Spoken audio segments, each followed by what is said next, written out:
Hola, ¿cómo están? Buenas tardes. Hola, Doc. Hola, Doc. Buenas tardes. ¿Cómo les va? Bien, Doc, gracias. Bueno, ¿cómo Pues se bien, Doc. sienten? ¿Cómo se sienten ya? Casi acabamos el curso. ¿Qué les ha parecido? ¿Qué piensan que podemos trabajar todavía para que se sientan más cómodos antes de presentar su examen final?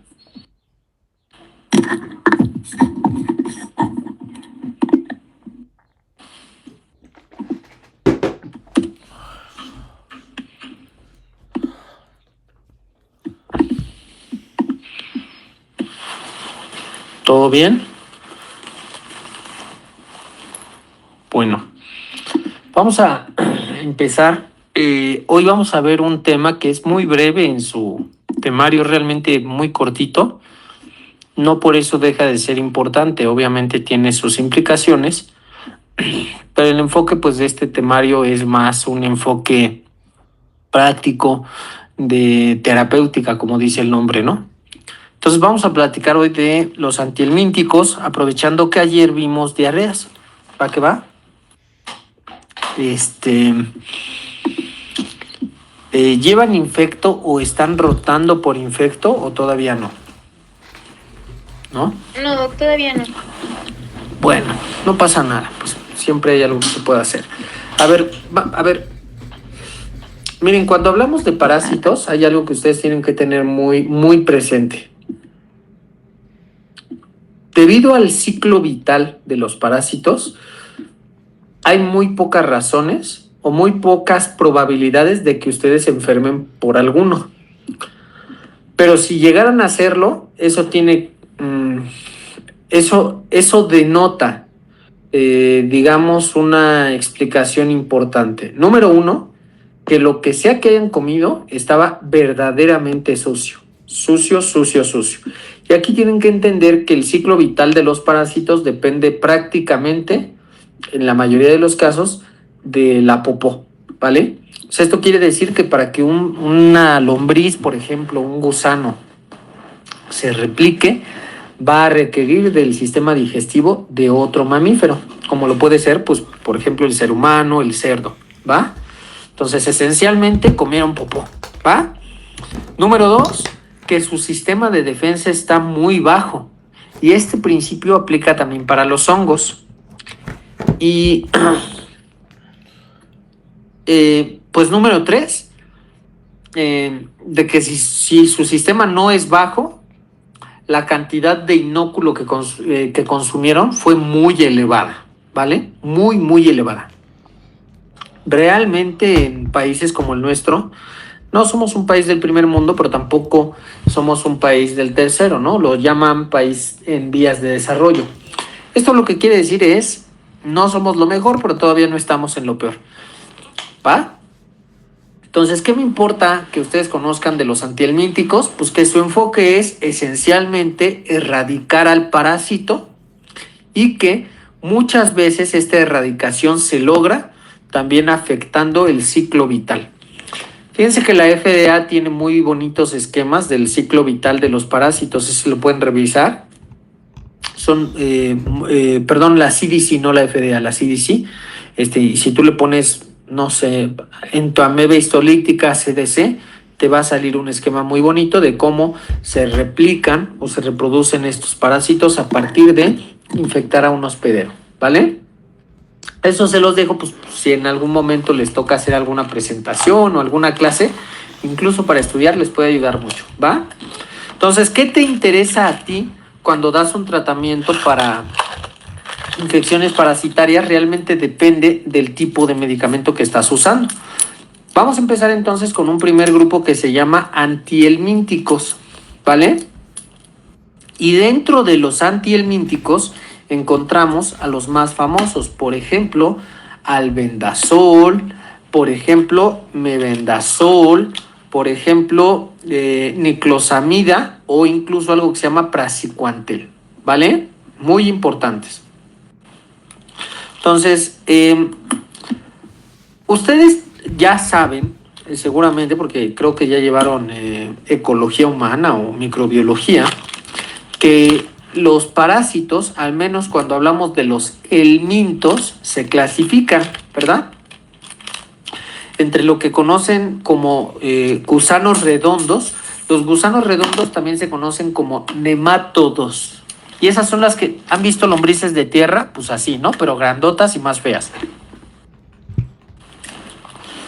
Los nemátodos son los gusanos redondos, ¿vale? Y entonces de ahí tenemos, por ejemplo, al Ascaris lumbricoides, pero también tenemos al Enterobius vermicularis, ¿vale? O el Ancylostoma duodenale. Esos, por ejemplo, son 3 parásitos redondos. Pero también tenemos a los céstodos. Los céstodos son las famosísimas tenias, ¿vale? Por ejemplo, la Tenia solium. Y finalmente tenemos un tercer grupo que se llama tremátodos, ¿vale? A los tremátodos también se les conoce como duelas, ¿vale? Y pues ahí tenemos parásitos como el cistosoma, ¿va que va? Entonces, a ver, si yo quiero aprender farmacología de los parásitos, ¿qué es lo que me tengo que aprender? Pues el ciclo vital del parásito, porque imagínate una gallina, ¿vale? Imagínate, pues te voy a hablar de una gallina. Yo te voy a decir que la gallina pone huevos todos los días a las 12 de la mañana, por decir algo, ¿no? Y que para que la gallina ponga huevos necesita encontrar su pajar, pero que su pajar al mediodía, que es cuando la gallina considera el momento óptimo, está dentro de una casita. ¿Va que va? Eso es importante. A ver, ya les di 3 datos. La gallina pone huevos al mediodía porque hay mucho sol dentro de su casita que tiene paja. ¿Qué necesita la gallina para poner huevos? ¿Por qué escoge el mediodía? Por el ambiente. Ok, ¿y ese ambiente cómo es? Como calientito. Exactamente, es calientito, muy bien.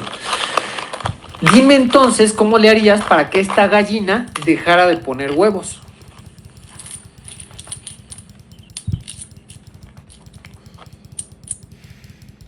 Si la gallina ya está condicionada para ponerlos, ¿cómo le harías para que ya no los pusiera más? Pues dejarlo en un lugar que fuera más frío. Listo, ¿no? Entonces tú tienes primero que saber que un factor importante es que el ambiente sea cálido, para luego poder intervenirlo. ¿Se entiende el ejemplo? Lo mismo ocurre con los parásitos. Si ustedes entienden qué es lo que el parásito ocupa en su ciclo vital para replicarse, no van a tener problema en entender por qué un medicamento puede intervenir en un proceso específico del ciclo vital, ¿vale? Entonces, fíjate, vamos a simplificar las cosas. ¿Te acuerdas que te dije que para esta clase me interesa que conozcas 3 tipos diferentes de parásitos, ¿no? Pues también me interesa que te aprendas 3 diferentes estrategias farmacológicas de los antiparasitarios. La primera sería la inhibición del metabolismo energético del parásito. A ver, imagínate que yo de pronto agarro, encierro a Arturo en su casa, pero le cierro la puerta de la cocina y le cierro cualquier alimento. ¿Qué creen que le pase a Arturo eventualmente?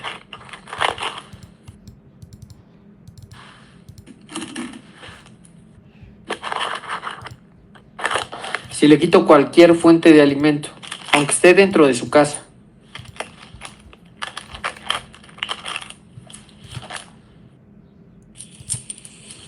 ¿Se va a desnutrir? Y después sale, después de desnutrirse, ¿qué le pasa? ¿Se va a morir? ¿Se va a morir? ¿Por qué se muere? Pues por falta de nutrientes, ¿no? Listo, así de fácil. Pues cuando nosotros inhibimos el metabolismo energético del parásito, exactamente eso, así de sencillo es lo que logramos. Que se muera porque no tiene nutrientes, ¿vale? Número 2, el segundo mecanismo se llama parálisis del parásito. Entonces imagínense que Ana Monserrate está en su casa y entonces, Montse Salas, está en su casa y pues no sé, le ponemos algún medicamento para que no pueda caminar, no pueda hablar y no pueda mover sus manitas. No puede mover sus ojos, está viva, está consciente, pero no se puede mover. ¿Qué le va a pasar eventualmente a Monse?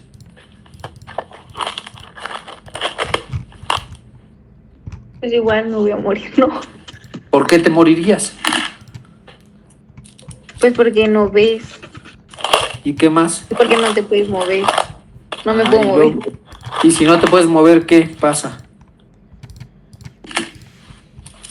Pues no estaré consiguiendo el alimento que necesito para sobrevivir. Exactamente. Y pues te terminas muriendo, ¿no? Muy bien.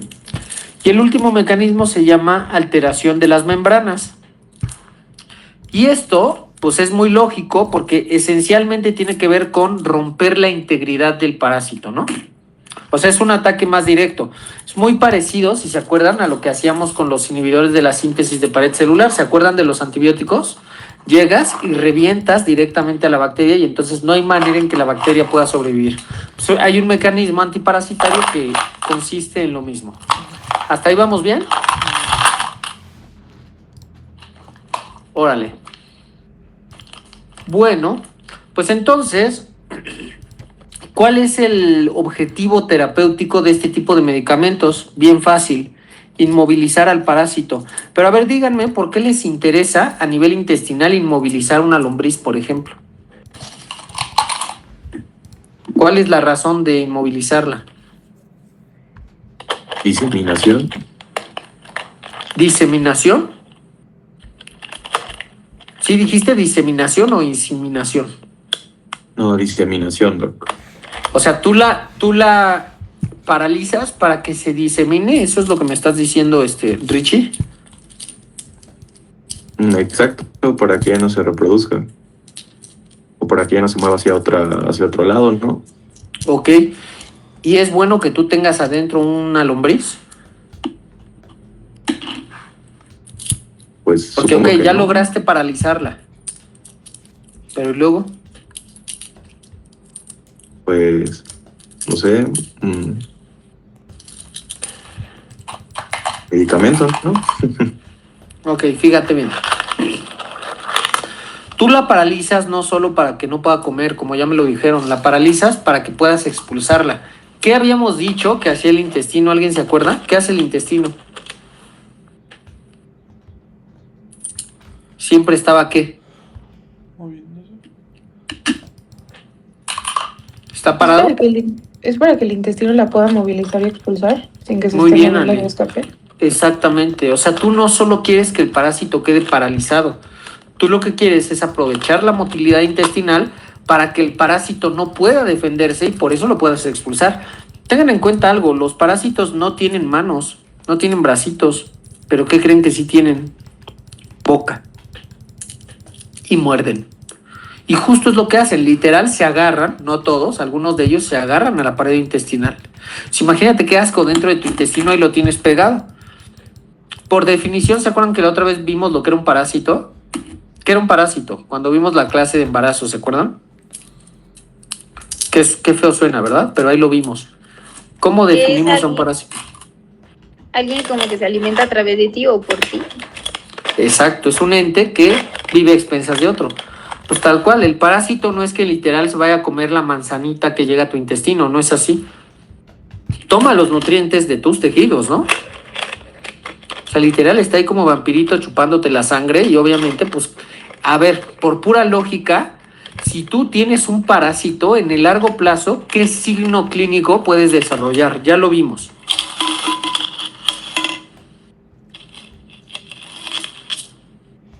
Desnutrición. Sí. Ok, y con la desnutrición, ¿cómo puede manifestarse este signo? ¿En forma de qué? Que tenga fatiga. Ok, ¿qué más? Lo vimos en alguna clase hace no mucho tiempo. Les ayudo, tiene que ver con la hemoglobina, los eritrocitos. Anemia. Anemia. Anemia. Puedes tener anemia. ¿Por qué? Porque tú estás bien, pero hay alguien que se está llevando lo que tú necesitas, ¿entiende? Entonces esa es una de las causas de anemia que tendríamos que descartar. Citosis. ¿Va que va? Órale. Entonces vamos claros, tú paralizas al bicho no solo para que él no coma, sino para que lo pueda sacar, ¿no? Y obviamente que con eso, como consecuencia, pues el parásito se muera, ¿no? Órale. Entonces, ¿qué me interesa muchísimo? Que se aprendan los mecanismos de acción, ¿va? Fíjate, vamos a empezar con el mebendazol. El mebendazol es de los que más se utiliza, ¿vale? A ver, estrictamente hablando, si somos muy técnicos y tú agarras y lees cualquier prospecto de mebendazol, lo que te va a decir es que el mebendazol inhibe la polimerización de algo que se llama tubulina, ¿vale? Es un inhibidor de la polimerización de la tubulina. Y bueno, tú dirías, ¿eso por qué es importante? Ah, pues muy fácil. Tú tienes primero que saber que la tubulina es una proteína y que es esencial para polimerizar microtúbulos. Los microtúbulos, ¿de qué forman parte?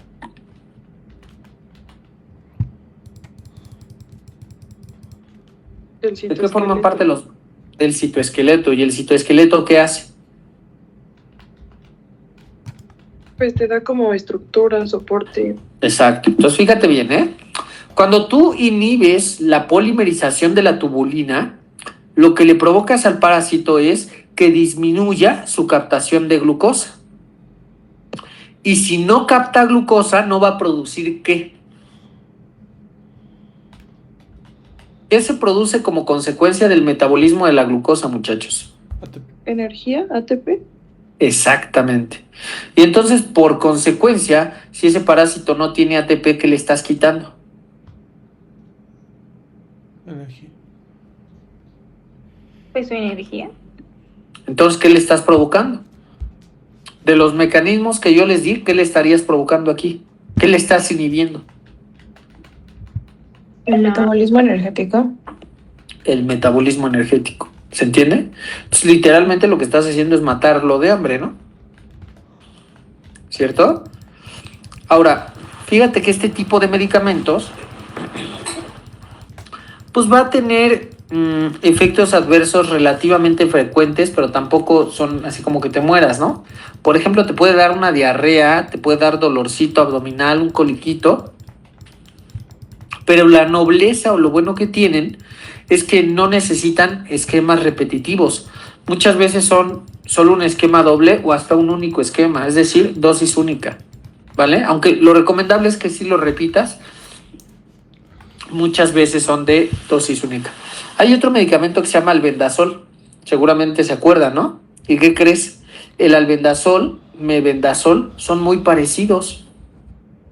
¿Qué diferencia existe entonces si son parecidos en su mecanismo de acción? Ah, pues muy fácil. El albendazol tiene una absorción sistémica mayor. Entonces, si el albendazol tiene una absorción sistémica mayor, ¿qué parámetro farmacológico que se vio en el primer módulo de farma básica se va a incrementar? ¿Cómo se llama el parámetro que describe la concentración de un medicamento en la sangre para producir un efecto terapéutico?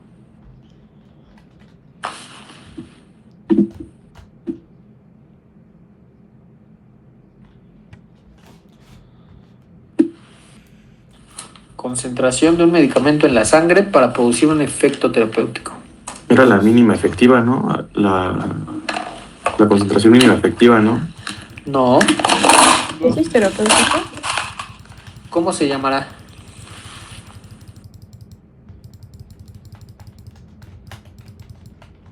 ¿Se acuerdan? Les ayudo. Empieza con bio y termina con disponibilidad. ¿Cuál será?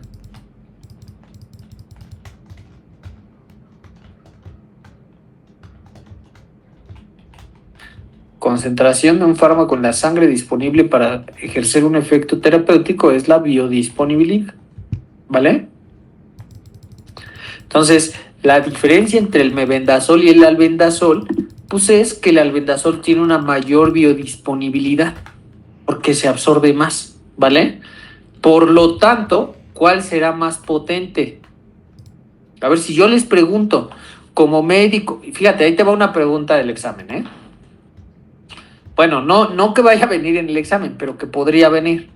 Como médico en una clínica rural, tú tienes que escoger entre desparasitar a un niño con mebendazol o con albendazol. ¿Cuál escogerías y por qué? Ah, pues depende de qué quieras. Si tú quieres una mayor potencia, pues muy seguramente el albendazol será mejor. Porque potencia quiere decir que a menor dosis logres un mayor efecto, ¿vale? Pero también quiere decir que si logras una mayor absorción, pues tienes más riesgo de eventos adversos, ¿están de acuerdo? Y en un niño, los eventos adversos podrían ser más comunes o menos comunes. Más comunes. Más comunes, porque el niño, su sistema es más pequeño y difícilmente puede metabolizar, ¿cierto? Entonces, por ejemplo, en un niño, pues tendríamos más riesgo de hepatotoxicidad, ¿cierto? Pero también, si la infección es grave, no sé, una neurocisticercosis, o sea, parásitos cerebrales, pues seguramente el albendazol le dará un mejor efecto que el mebendazol. ¿Se entiende por qué? ¿Qué tenemos entonces que valorar? Ya les había dado yo una pauta de prescripción, a ver si se acuerdan.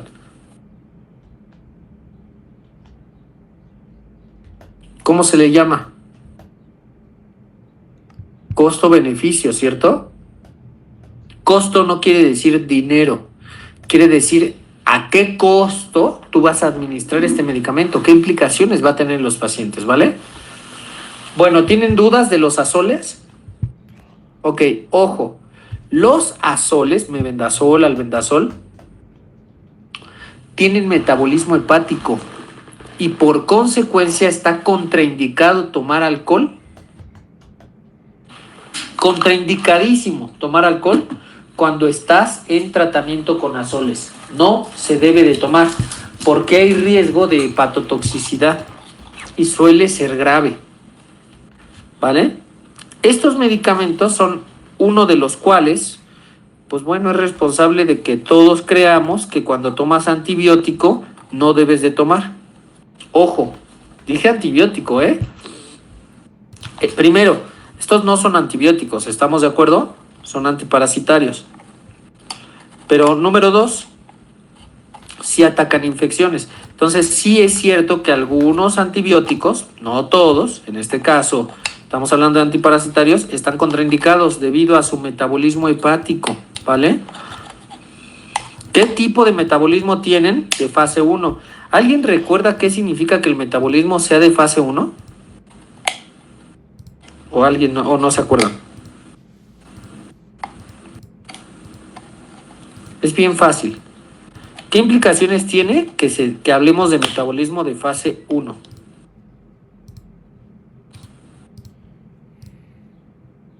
¿No se acuerdan? Era lo de la oxidación-reducción. Ajá, ¿y cómo se le llama a ese tipo de procesos? Vas bien, pero ¿cómo se le llama?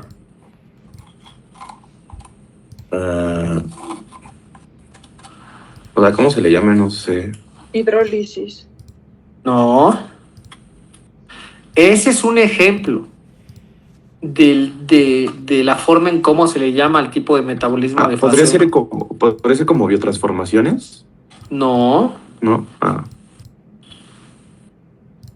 Sí se acuerdan. A ver, en un proceso de hidrólisis o de oxidación o de reducción, ¿qué le pasa a una molécula? ¿Se hace chiquita o se hace grandota? Son reacciones enzimáticas, ¿no? No, esas son las de fase 2. ¿Pero qué le pasa a una molécula? Nada más contéstenme eso. ¿Se hace chiquita o se hace grandota? Escuchen los nombres. Oxidación, hidrólisis, reducción. ¿Qué les pasará? Chiquita.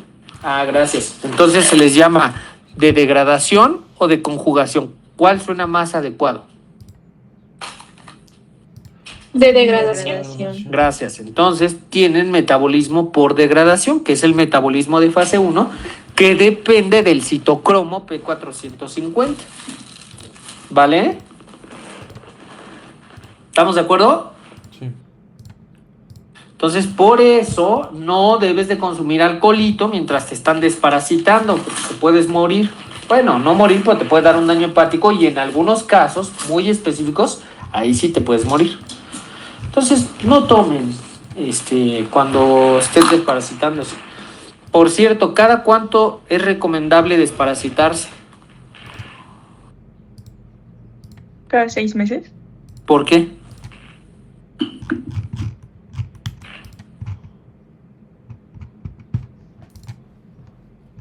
Sí estás bien, pero ¿por qué? ¿Por qué nos dicen que cada 6 meses y no cada 3 meses? ¿Qué se les ocurre que pudiera ser? La vida del parásito. Un poquito con lógica, a ver, piénsenlo. ¿Cuánto tarda en excretarse? ¿Quién? Bueno, el medicamento, o sea, su excreción, o sea, lo que dura en el sistema. Ok, esa puede ser una opción, aunque eso, pues, eso, por ejemplo, significaría que tú no podrías tomar a lo largo de los 6 meses, ¿no? Y que el riesgo de intoxicarte, pues, es muy elevado. La vida de los parásitos.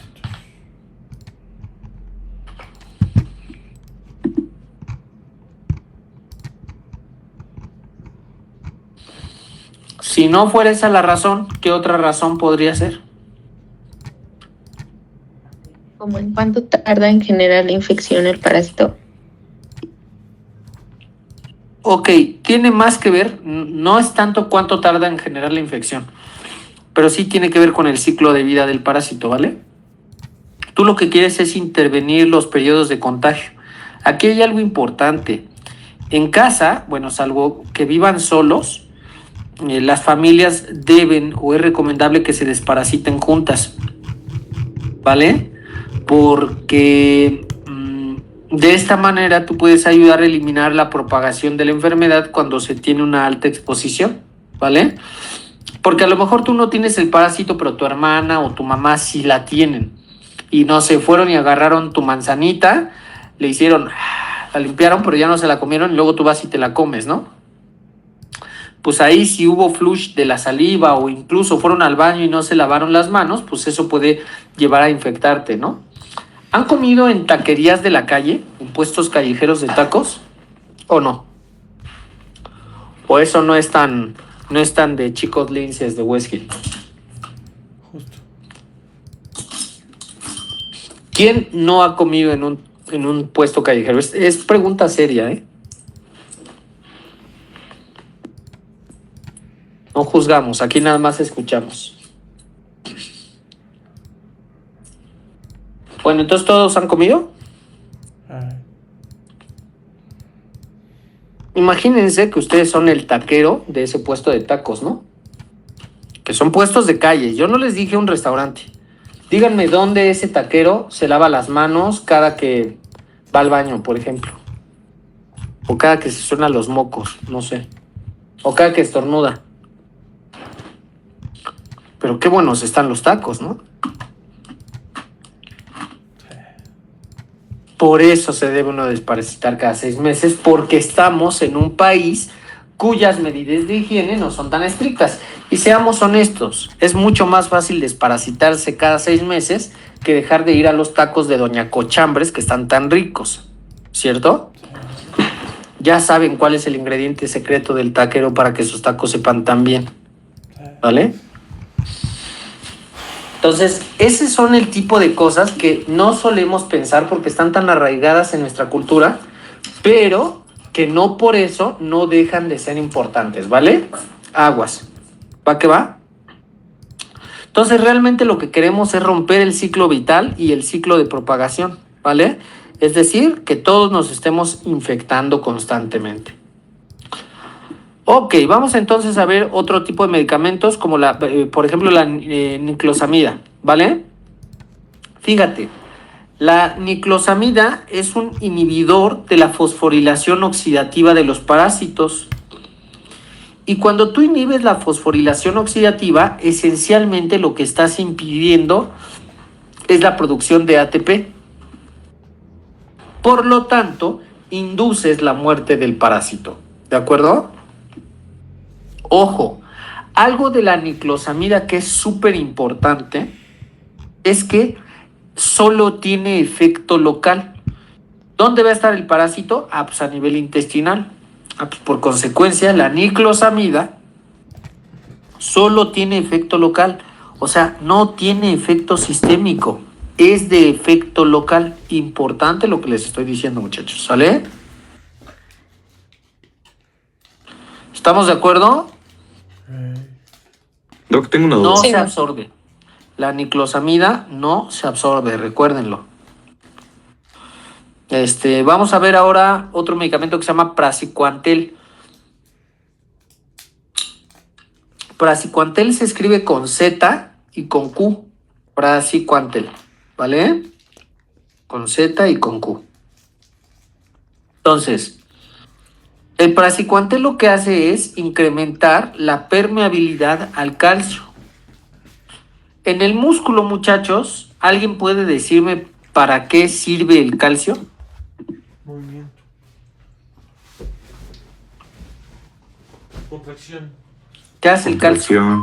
Contracción. Ah, bueno, muy bien. Entonces, cuando tú incrementas la permeabilidad al calcio, provocas contracción del parásito y como consecuencia su parálisis. Entonces, aunque está vivo, ya no se puede agarrar de tu intestino. Y como tu intestino se está moviendo, ¿qué vas a hacer? Pues lo sacas. ¿Se entiende? Órale. El praziquantel tiene algunos efectos adversos importantes, como lo pueden ser mareo, por ejemplo, cefalea. En algunos casos se ha descrito reacción inflamatoria por la muerte del parásito, ¿vale?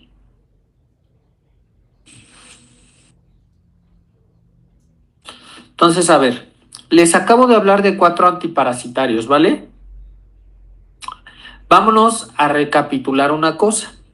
¿Dónde puedo usarlos y dónde no puedo usarlos? ¿Vale? Fíjate. ¿Cuál fue el primero que les di?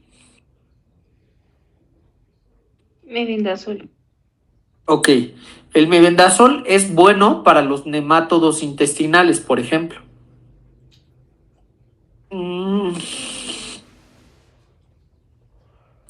pero pues por lo tanto tiene un espectro limitado, porque solo está limitado a nematodos intestinales. Luego tenemos a, ¿cuál otro les di? Albendazol. Albendazol. Ok. Que dijimos que tiene un grado de absorción elevado, ¿cierto?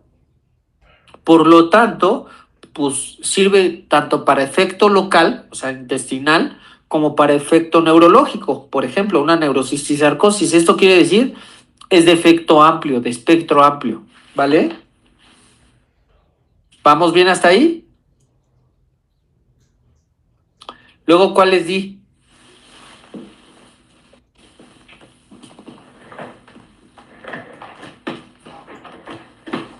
¿Cuál sigue, muchachos? Niclosamida. ¿Cuál? ¿Cuál, perdón? Niclosamida. Ah, la niclosamida. Bueno, la niclosamida es buena para las tenias intestinales. Tenias intestinales. ¿Vale? Y pues eso quiere decir que su espectro está limitado sobre todo a los céstodos.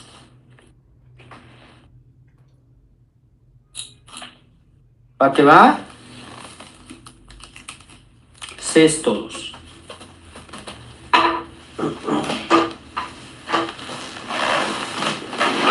Luego tenemos al praziquantel, ¿no? El praziquantel lo podemos dar para tremátodos y para céstodos. Por lo tanto, ¿cómo creen ustedes que sea su espectro? ¿Limitado o ampliado?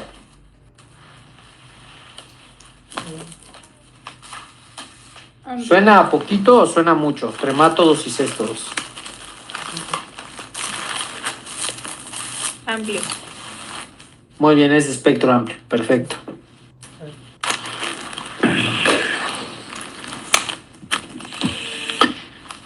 Y por ejemplo, si en el examen yo les preguntara, estás en el servicio social y te encuentras en un dilema, porque sabes que tu paciente tiene una infección parasitaria, pero no sabes qué antiparasitario debes elegir.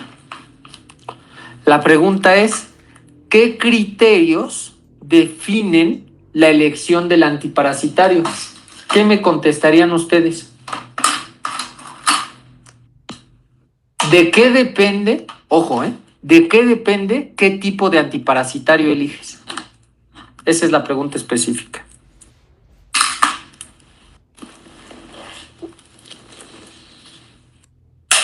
¿Qué se les ¿El tipo ocurre? de metabolismo que tiene cada uno? Más o menos. Algo más sencillo todavía. A ver, ¿qué se te ocurre? El costo Algo más beneficio. sencillo que lo que me dijiste. ¿De qué? El costo-beneficio. Más sencillo todavía. ¿Qué tipo de parásito es? Muy bien, Mon. Muy bien. Del tipo de parásito. Número 1. Número 2. ¿De qué creen que dependa? Esa es una muy buena pregunta para el examen, como que se me está ocurriendo ahorita.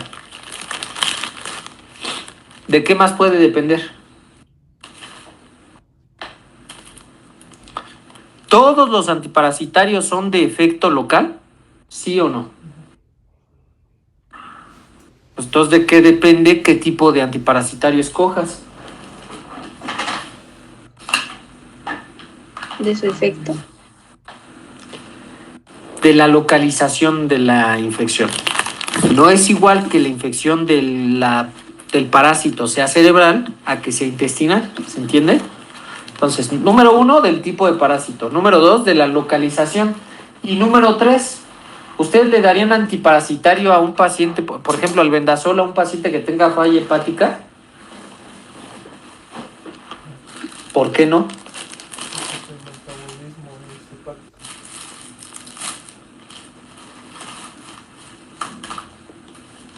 ¿Cuál es la razón para decirme que no?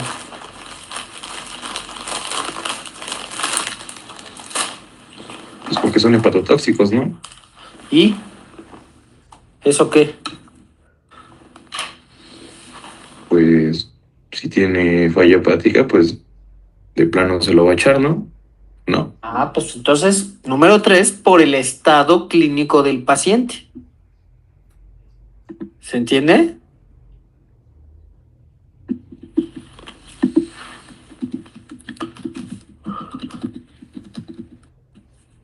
¿Vamos bien? Ok. ¿Tienen alguna duda de los antiparasitarios?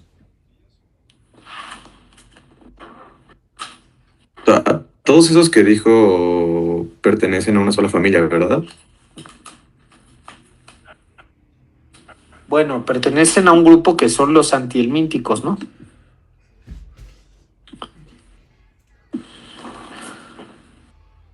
Pero acuérdate que los medicamentos se categorizan según su origen, según su familia, y ahorita nosotros lo categorizamos según su utilidad clínica, que es antihelmíntico. Pero no todos son de la misma familia.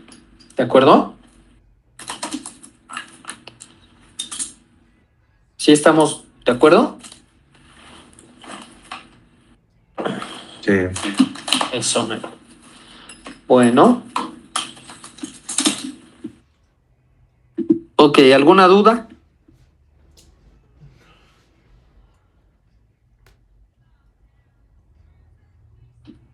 ¿No?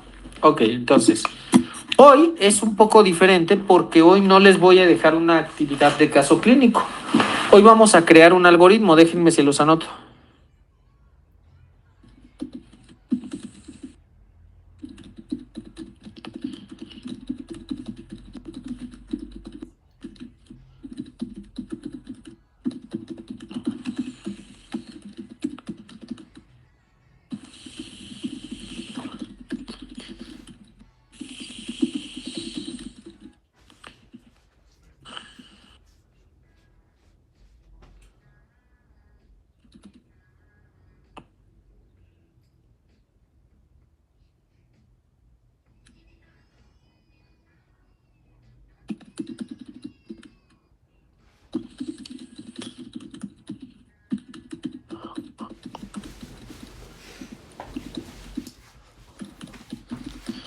Y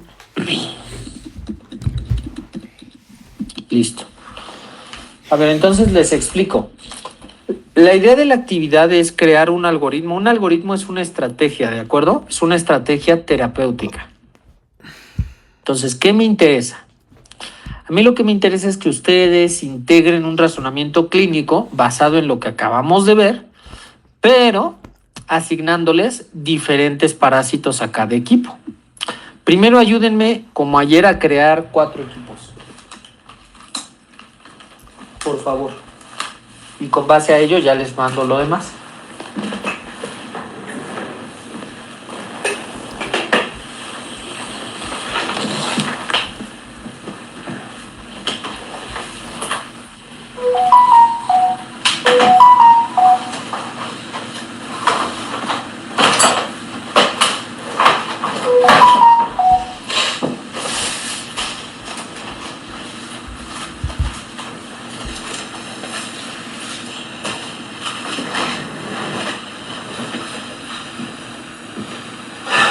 Van 2 nada más. Me faltan 2 más.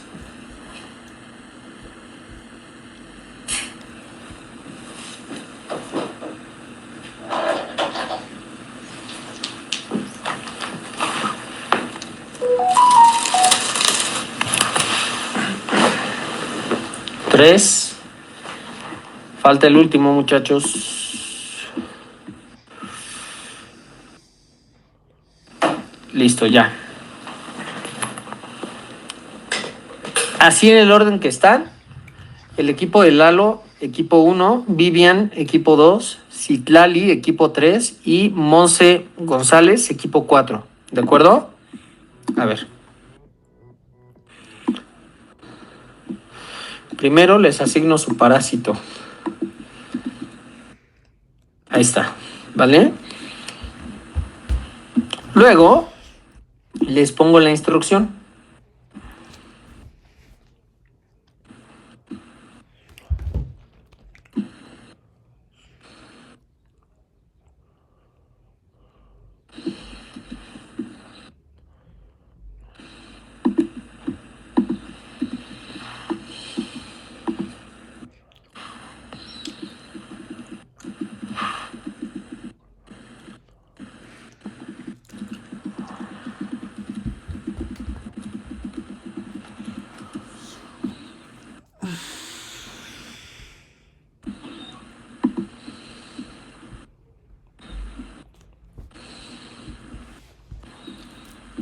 Listo.